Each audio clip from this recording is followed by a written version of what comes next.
IELTS listening এও অন্য সব মডিউলের মতোই সময় থাকে অনেক ইম্পর্টেন্ট। কিন্তু এমন কোন ইনস্ট্রাকশন শুনলে পরীক্ষার সময় সময় বাঁচানোর চেয়ে লস হবে বেশি? চলুন দেখি। আইএলটিএস লিসেনিং এ থাকে 4টা সেকশন। প্রত্যেকটা সেকশনে 10টা করে প্রশ্ন থাকে, যে প্রশ্নগুলোর আনসার করতে হয় লিসেনিং অডিও ট্র্যাকের কথাবার্তা শুনে শুনে। যদি না জেনে থাকেন, লিসেনিং এ সবসময় প্রত্যেকটা সেকশনে অডিও চলার আগে কিছুক্ষণ সময় দেওয়া হয় প্রশ্ন পড়ার জন্য। প্রথম 3টা সেকশনকে 2 ভাগে ভাগ করে অডিও ছাড়া হয়। যেমন আপনি 30 সেকেন্ডের মতো সময় পাবেন 1 থেকে 5 নাম্বার প্রশ্ন পড়ার জন্য।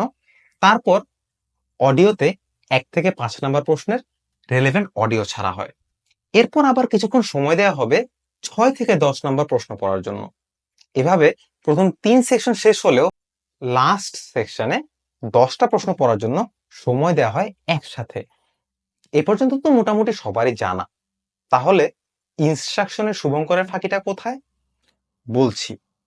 প্রত্যেকটা সেকশনের শেষে অডিও ইনস্ট্রাকশনে বলা হবে, you have half a minute to check the answers of section A, B, C or blah ব্লা।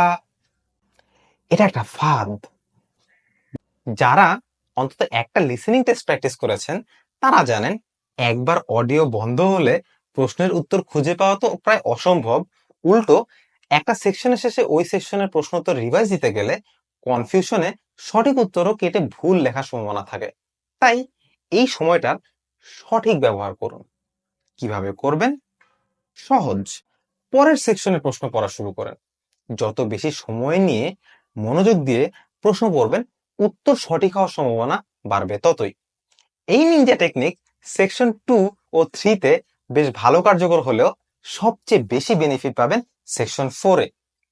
10টা প্রশ্ন পড়ার জন্য আনুমানিক 40-50 সেকেন্ড আসলে মোটেও সাফিসিয়েন্ট না।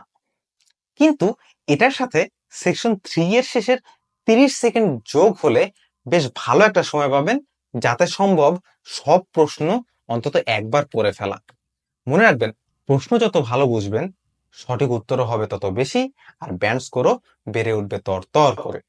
এই ভিডিওটি ভালো লেগে থাকলে বেল আইকনে প্রেস করে সাবস্ক্রাইব করবেন, আর প্রিমিয়াম অনলাইন ব্যাচে ভর্তি হতে হোয়াটসঅ্যাপে মেসেজ দিন এই নাম্বারে।